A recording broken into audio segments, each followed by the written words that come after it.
بالله من الشيطان الرجيم. بسم الله الرحمن الرحيم.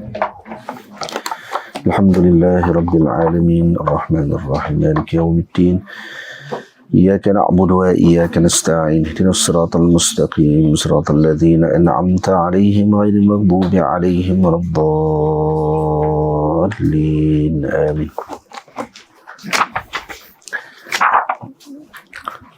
بسم الله الرحمن الرحيم. الحمد لله رب العالمين والصلاة والسلام على أشرف المرسلين سيدنا ونبينا محمد بن عبد الله رسول الأمين وعلى آله وأصحابه ومن تبعهم بإحسان إلى يوم الدين أما بعد.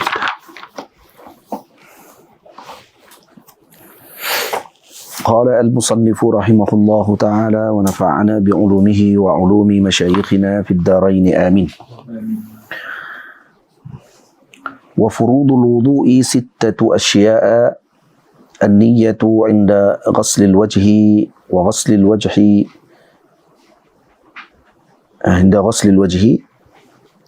وغسل اليدين إلى المرفقين. نعم dua. النية عند غسل الوجه, kemudian غسل الوجه وغسل اليدين إلى المرفقين ومسح الرأس وغسل الرجلين إلى الكعبين والترتيب على ما ذكرناه. وسننه 10 أشياء: التسمية وغسل الكفين قبل إدخالهما الإناء والمضمضة والاستنشاق ومسح جميع الرأس ومسح الأذنين ظاهرهما وباطنهما بماء جديد وتخليل اللحية الكثة وتخليل أصابع اليدين والرجلين وتقديم اليمنى على اليسرى والطهارة 3 والموالاة. وفروض الفروض جمع فرض. Furud adalah jamak kepada fard. Yang dimaksudkan dengan furud di sini adalah ar-ruknu. Yang maksud sini adalah rukun. Wal furud jam'u fardin wal muradu bihi huna ar-ruknu. Maksudkan sini adalah rukun. Makna rukun apa dia? Alladhi la yasihhu syai'u biduni. Yang tidak sah sesuatu itu tanpa melaksanakannya. Wa furudul wudu ay ruknul wudu 6 asya'a. Ada 6 perkara. An-niyah, yang pertama an-niyatu.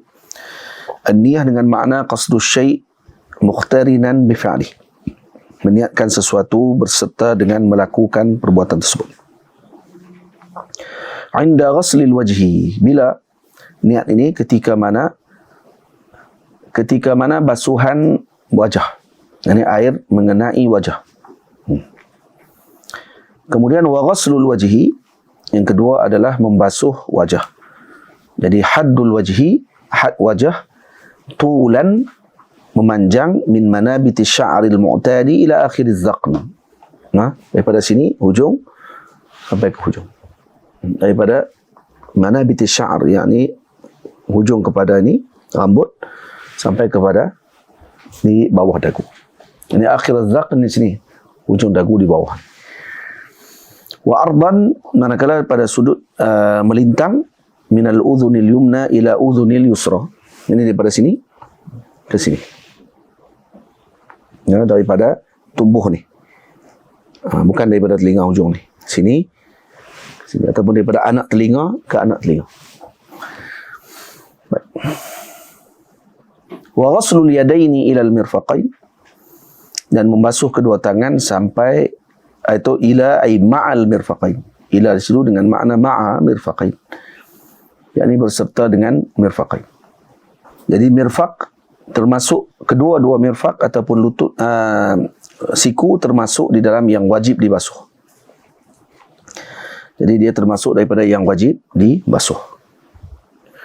Wa mashuur ra'si, dan menyapu kepala. Menyapu kepala sini walau ba'd sya'ratin fi haddir ra'si, walau sebahagian rambut. Nah. Wa ghaslur rijlaini ila al-ka'bain, membasuh kedua kaki sehingga dua buku lali, yakni ma'al ka'bain. Jadi ka'ban termasuk di dalam yang wajib dibasuh. Dan setiap kaki mempunyai dua buku lali, iaitu azman al-barizan ay zahiran 'inda mafsil as-saq wal qadami. Jadi dia jadi penyelang ataupun sendi di antara kaki dengan kita punya betis. Wa tartibu ala ma zakarnahu, dan seterusnya tertib, iaitu mengikut kepada turutan yang kita sebutkan. Ini bermula dengan niat basuh wajah, basuh tangan bersama dengan siku, menyapu kepala dan membasuh kedua kaki bersama dengan dua buku lali. Ini hadza haddul fard. Ini had sekadar fardu. Kemudian baru diterangkan berkenaan dengan sunnah bagi wudu. Tadi yang fardu, maksudnya selesai yang tu maka akan terangkat kewajiban. Wa sunanuhu 'ashratun, sunnahnya ada 10 perkara. Pertama at-tasmiyatu, asratu asya'. Sunanuhu 'ashratu asya'. At-tasmiyatu, baca basmalah. Wa ghaslul kaffaini qabla idqalihima al-ina'a, iaitu membasuh kedua tapak tangan sebelum memasukkan kedua-duanya ke dalam bekas. Ini sunnah. Jadi kalau taraddud pada kesucian tangannya, maka hendak disunatkan baginya membasuh kedua-dua tangan tersebut sebelum memasukkan kedua-duanya ke dalam al-ina. Sebelum memasukkan kedua-duanya ke dalam ina. Itu kalau taraddud, dia syak pada kebersihan tangannya pada waktu itu daripada najis. Manakala jika yakin kedua-dua tangannya tadi bersih, maka tidak makruh baginya untuk membasuh kedua tangannya tadi di dalam bekas secara langsung. Tamam? Wal madmadatu wal istinsyaqu. Yang seterusnya adalah berkumur-kumur dan mengeluarkan air daripada hidung, istinsyaq. Wa mashu jami'ir ra'si, dan menyapu seluruh kepala, sunnah. Dan menyapu kedua-dua telinga zahir dan batinnya. Bima'in jadidin. Zahir dan batin. Zahir ini yang berbetulan dengan kepala kita. Manakala yang batin yang ada di bahagian dalam ni. Ini batin dan ini bahagian zahir. Kata Maulana Syekh Imad, boleh juga kalau diiktibarkan berdasarkan pada sudut pandang orang tadi. Kalau dia memandang daripada depan, hadza zahir wa hadza batin. Kalau pandang daripada belakang, hadza zahir wa hadza batin. Tapi kalau had yang disebut ataupun dhabit yang ditetapkan oleh para ulama, batin adalah yang mempunyai bahagian dalam. Ini dipanggil batin, maka ini dipanggil bahagian luar. Maka sunat menyapu zahir dan batin kedua-dua telinga tersebut dengan ma'in jadid, dengan air yang baru. Bukan dengan hanya membasuh muka, menggunakan air yang sama basuhan muka dengan menyapu kedua-dua telinga tersebut. Dan disyaratkan dengan ma'ul jadid, dengan air yang baru. Kenapa? Karena al-balal, basahan pada tangan setelah menyapu kepala itu dikira musta'mal. Basahan yang ada pada tangan setelah menyapu kepala adalah dikira ma'ul musta'mal, air yang telah musta'mal. Jadi musta'mal tidak akan digunakan untuk mengangkat hadas dan juga tidak digunakan untuk perkara yang sunat di dalam taharah. Tamam? Ataupun dalam ibadah secara umumnya, bahkan digunakan pada perkara yang adat sahaja, seperti untuk masak, untuk minum, untuk adat saja. Tapi kalau untuk ibadah mesti digunakan dengan air yang suci dan menyucikan. Dan ini termasuk ibadah. Maka kerana itu dituntut untuk kita ataupun disunatkan untuk kita menggunakan air yang jadid, ma'in jadid. Jadi kait dengan ma'in jadid ataupun diikat dengan ma'in jadid tadi dengan tujuan tersebut. Tamam? Karena penggunaan air yang sebelumnya adalah musta'mal, dan musta'mal tidak digunakan melainkan pada benda yang adat sahaja. Boleh? Dan takhlilul lihyatil kassati, iaitu meraup ataupun menyelati janggut yang tebal. Ini sunnah. Jadi dhabit bagi janggut yang tebal ialah tidak dilihat kulit di bahagian bawah janggut tersebut dalam kedudukan kita seperti halit taqatu, lebih kurang 1.5 meter. Had, maksudnya kedudukan ketika waktu kita bersembang dengan seorang, maka tidak nampak warna kulit dagunya, maka dikira janggut tadi tebal. Dan manakala janggut yang nipis, iaitu yang dilihat kulit dagunya, ya, warna kulit itu diketahui berdasarkan majlis taqatub, yang ini lebih kurang 1.5 meter, ataupun had kedudukan orang bersembang. Itu dhabit untuk tahu kata ianya tebal ataupun nipis. Jadi disunatkan takhlilul lihyah pada janggut yang tebal. Manakala janggut yang nipis, kalau kata janggut tebal disunatkan. Manakala janggut nipis, kalau air tidak sampai ke dalam bahagian kulit, melainkan dengan takhlil, melainkan dengan kita menyelatinya, maka wajib hukumnya untuk menyampaikan air tersebut ke dalam. Tapi kalau dia boleh sampai tanpa keadaan kita menyelatinya, kalau janggutnya nipis, maka hukumnya sunat dia takhlil. Faham? Sunat juga. Jadi kalau janggut nipis yang nampak warna kulit dagunya, maka wajib baginya menyampaikan air ke dalam. Kalau air tidak sampai, dengan sekadar kita basuh saja. Tapi kalau air dah sampai, sunat kita takhlil. Sunat juga takhlil. Faham? Tetapi kepada yang janggutnya tebal, maka takhlil adalah sunnah sahaja. Cukup dia membasuh bahagian zahirnya sahaja. Takhlil sunnah baginya. Faham? Dan kemudian menyelati di antara jari-jari tangan dan jari-jari kaki. Kemudian taqdimul yumna 'alal yusra, mendahulukan kanan daripada kiri. Jadi bahagian yang mempunyai dua bahagian didahulukan kanan dan kiri. Wat taharatu, dan kemudian bersuci. Jadi at-tayamun, jadi nama al-taqdimul yumna 'alal yusra dipanggil tayamun. Tayamun iaitu bad'u bil yamin. Taharah bis salasan salasa, iaitu taslis, iaitu bersuci dengan tiga kali. Dan mualah iaitu seseorang tersebut tidak meninggalkan selangan masa di antara anggotanya dengan anggota yang seterusnya. Pada sudut apa yang kita tahu kata dia mualah ataupun tidak, iaitu dia tidak memulakan dengan anggota yang kedua setelah keringnya anggota yang pertama. Jadi kalau masih basah anggota pertama, maka masih dikira dalam mualah. Faham? Nak tahu kata mualah ke tidak? Dengan keadaan al-jawul mu'tadil, iaitu udara dalam keadaan yang biasa, bukannya terlalu panas ataupun yang terlalu orang panggil kering, yang boleh menyebabkan air yang melekat pada kulit tadi akan terus kering serta-merta. Jadi kalau keadaannya jawul mu'tadil, dia ambil wuduk, kemudian selang masa sedikit sebelum dia pindah kepada anggota yang kedua, setelah anggota yang pertama dia basuh tadi ini masih tidak kering lagi anggota tadi, maka dikira sebagai mualah. Boleh faham? Itu maksudnya. Baik. Jadi kita akan baca perbahasannya secara terperinci setelah kita memahami matan tersebut tadi. Jadi kita sedia maklum bahawa furudul wudu ada berapa? 6 perkara. An-niyah, ghaslul wajhi, ghaslul yadain ila al-mirfaqain, mashu ba'd ar-ra'si, ghaslul rijlaini ila al-ka'bain atau ma'al ka'bain. Yang keenam tartib. Tamam? Jadi an-niyah kita sudah syarahkan tadi, iaitu dengan makna qasdu syai' muqtarinan bi fi'lih.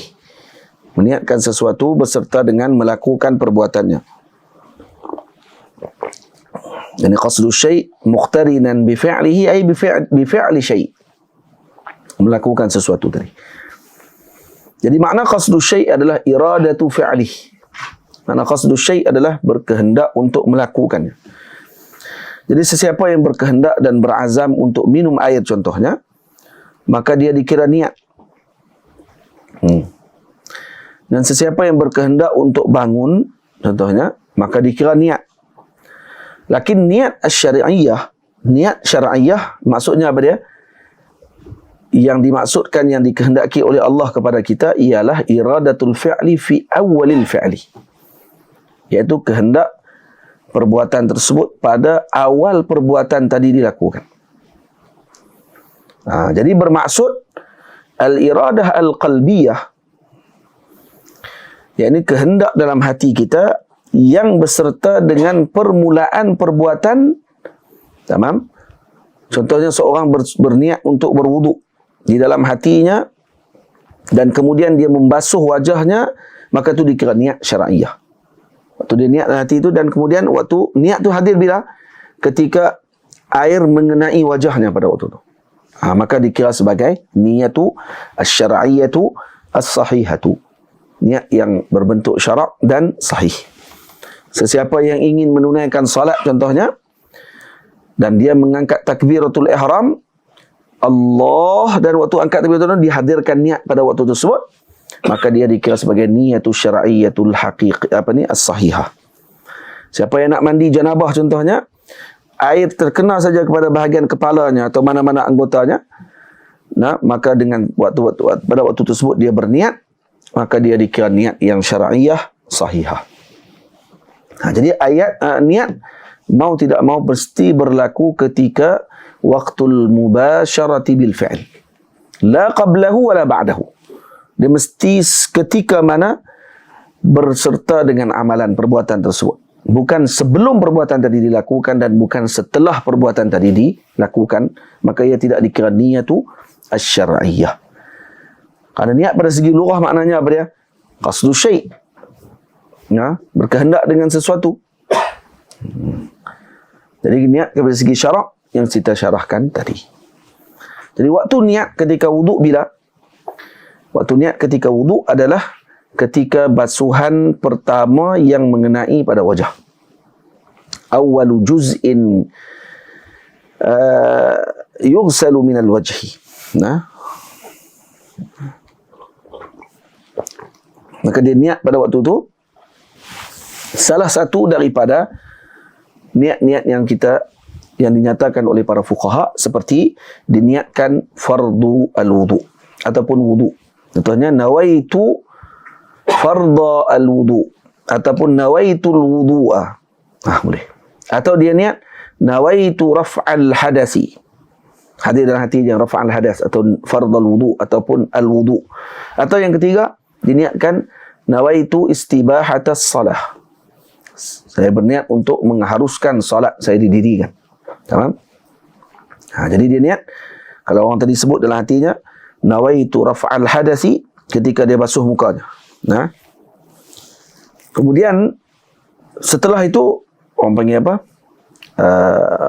Dia pun teruskan basuhan tadi ke tangannya dan seumpamanya, maka niat wuduk tadi adalah sahih. Karena pada permulaan sahaja yang dituntut untuk kita menghadirkan niat tadi. Tidak disyaratkan untuk kita istihdar niyah tadi daripada awal wudu sehingga akhir wudu. Cukup min awali juz'in yughsalu minal wajhi, yang dibasuh pada wajah saja. Jadi kalau kata untuk kita nak muqaranah haqiqiyah, yakni muqaranah haqiqiyah daripada awal niat sampai ke penghujung kita basuh kaki, ada amrun sa'. Itu perkara yang susah dan itu tidak dituntut dalam syarak. Tamam? Jadi yang kita dituntut adalah istihdar ataupun dipanggil muqaranah al-urfiyah, dipanggil. Muqaranah urfiyah. Urfiyah pada uruf apa di sini? Urfu syarak. Pada uruf syarak. Jadi pada awal juzuk yang dibasuh wajah kita pada ketika itu. Boleh. Contoh yang lain. Seseorang berwuduk dan setelah dia basuh muka, maka dia sebut dalam hatinya nawaitul wudu'ah. Dia basuh wuduk, dia basuh muka dah. Habis basuh muka dah, baru dia sebut nawaitu fardal wudu' atau nawaitul wudu'ah. Maka wuduknya tadi tidak sahih dan hendaklah dia mengulang semula basuhan muka tadi. Dan kalau dia basuh muka yang kedua, waktu ketika air yang kedua kena dan dia niatkan yang kedua pada waktu tersebut, maka barulah dikira niat dia niat yang pertama. Itu kira basuhan pertama dia. Basuhan pertama tadi tidak dikira. Tamam? Karena niat mahu tidak mahu perlu berserta dengan bidayatil fi'li la ba'dahu. Mesti pada permulaan perbuatan, bukan setelahnya. Tamam? Dan wajib untuk kita beri perhatian bahawa niat adalah dengan qalb, dengan hati, bukan dengan lisan. Dan juga bukan membaca di dalam lisan, membaca di dalam hati.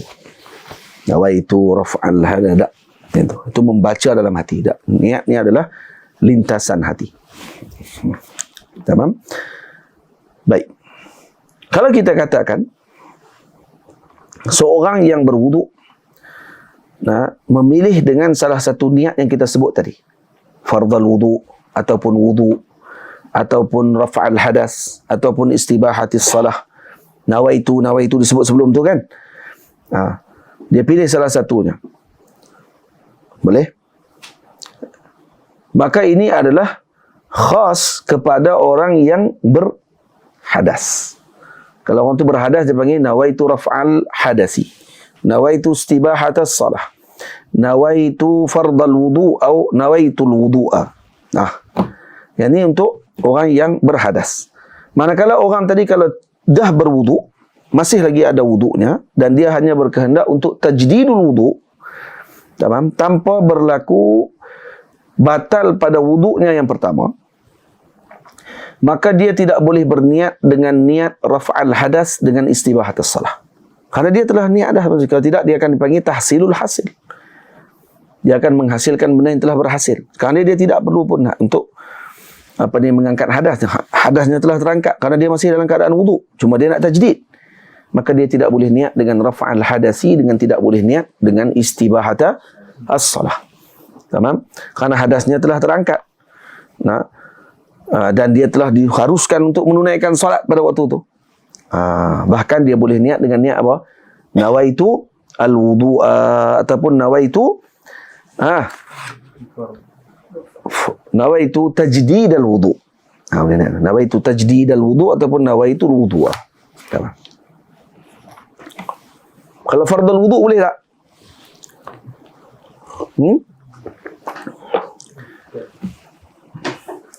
Sebab apa tak boleh? Dan kalau dia niat fardul wudu' tadi adalah anggota wudu' yang dia nak masuk. Nawaitu arkan al-wudu'. Boleh. Dia niatkan untuk dia mengangkat hadas tadi pada, bukan mengangkat, dia nawaitu fardul wudu'. Kalau dia niat fardul wudu' tadi dengan makna fardu, dia tidak fardu waktu tu. Dia tidak fardu. Faham? Ini fardunya sunat saja. Jadi maka dia kena niat daripada nawaitul wudu'a dengan nawaitu tajdidal wudu'. Jadi fardu tadi diniatkan dengan bukan dengan makna fardu yang dimaksudkan oleh syarak. Boleh. Baik, yang kedua tu bahagian niat, selesai. Kedua, ghaslul wajhi, membasuh wajah. Al-ghaslu maknanya apa dia? Al-ghaslu maknanya sayalanul ma'i 'alal mahal, iaitu meratakan air di atas tempatnya, melalukan air atau mengalirkan air ke atas tempat yang dialirkan tadi. Maka la budda fil ghusli, pada ketika membasuh mesti basuhan tadi airnya mengalir. Sebab ghusl maksudnya sendiri adalah sayalan, mesti mengalir. Dan mesti air melalui di atas anggota. Iaitu dengan makna berpindah air tadi daripada juzuk kepada akhar. Yataqatar, maksudnya dia mesti mengalir. Faham? Jadi tidak cukup hanya sekadar membasahkan tangan dan kemudian menepuknya di atas anggota basuhan tadi. Karena ia tidak dinamakan dengan ghusl atau ghusl, dia dinamakan dengan mashan. Hanya dikira menyapu sahaja, bukan ghuslan. Betul? Dia bukan ghusl, tapi dia adalah mashan. Dan tidak juga mencukupi untuk mengambil air dengan tapak tangan kemudian direnjiskan di atas anggota tanpa mengalir. Tapi kalau direnjiskan dan mengalir, maka dia dikira sebagai ghusl. Tapi kalau direnjis sahaja, cup-cupnya itu saja, maka dia dipanggil rashan, la ghuslan. Rash, direnjiskan. Maka yang penting apa dia? Air tadi mengalir di atas anggota sehingga diiktibar, ketika kita melihat tadi, diiktibar dengan syarak bahawa ianya dikira sebagai membasuh. Jadi wajah kita dah syarahkan tadi berapa had wajah, min manabiti sya'ri ila muntah az-zaqan atau ila akhir az-zaqan, dan az-zaq ataupun dagu ni apa dia? Multaqa azmi al-fakkain alladhaini tambutu alaihim al-asnan as-sufla. Ni iaitu pertemuan di antara dua rahang, yang mana tempat tumbuhnya gigi bahagian bawah. Ni di mana hujung ni? Ini zaqam. Sama. Baik. Maka mana bahagian yang masuk padanya had wajah wajib dibasuh. Yang masuk pada haddul wajhi wajib dibasuh.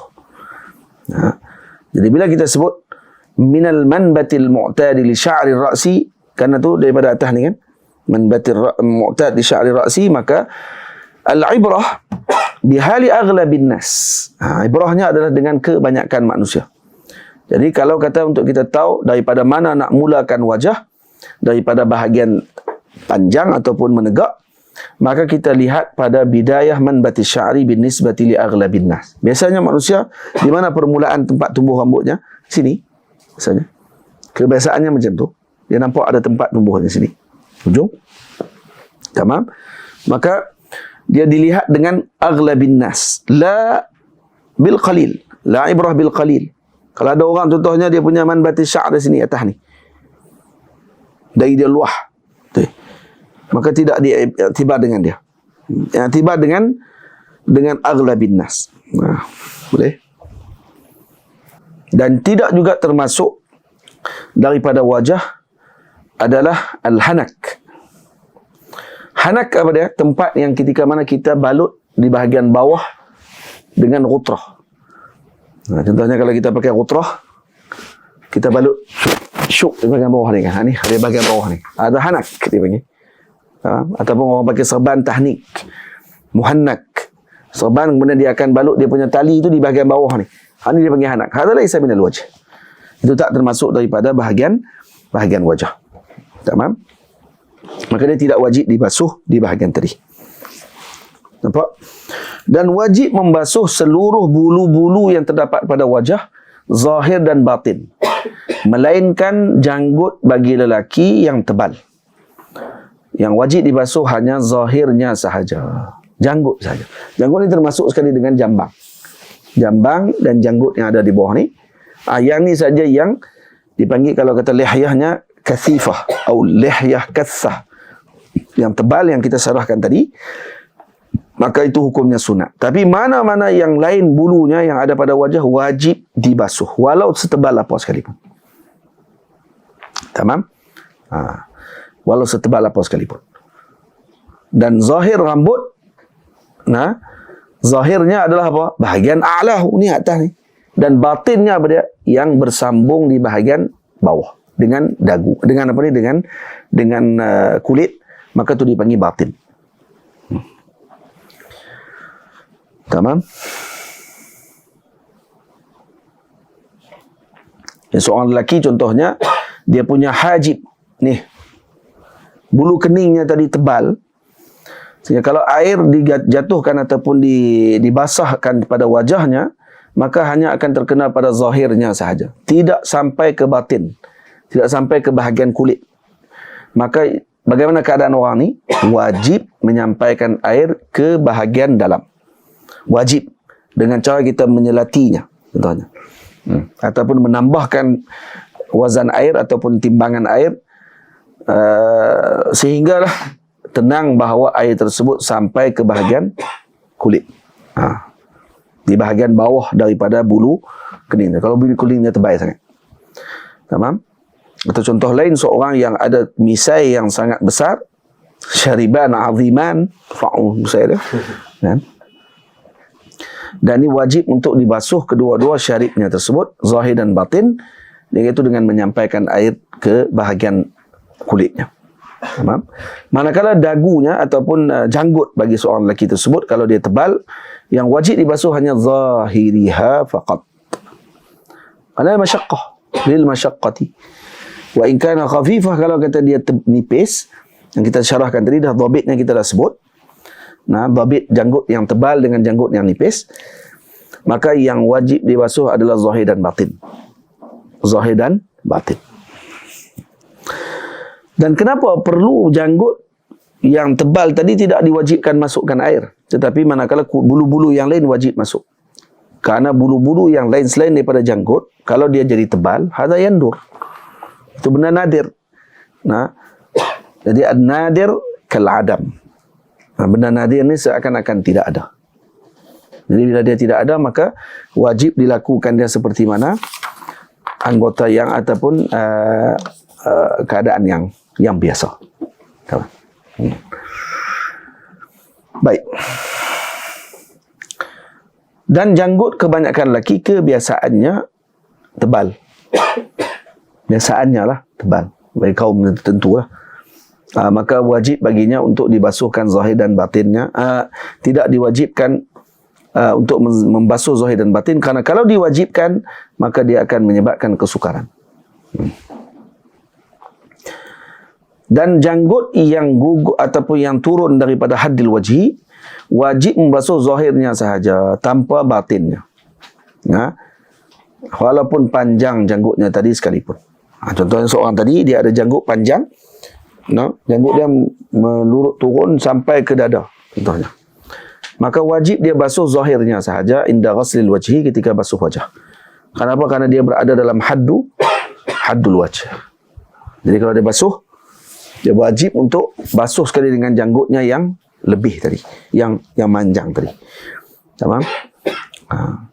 Maka juzuk batinnya pula yang yali sadr, ataupun bahagian kedua daripada belakang tadi yang tidak dilihat, maka ianya tidak wajib dibasuh. Faham? Kalau janggut dia tebal, panjang,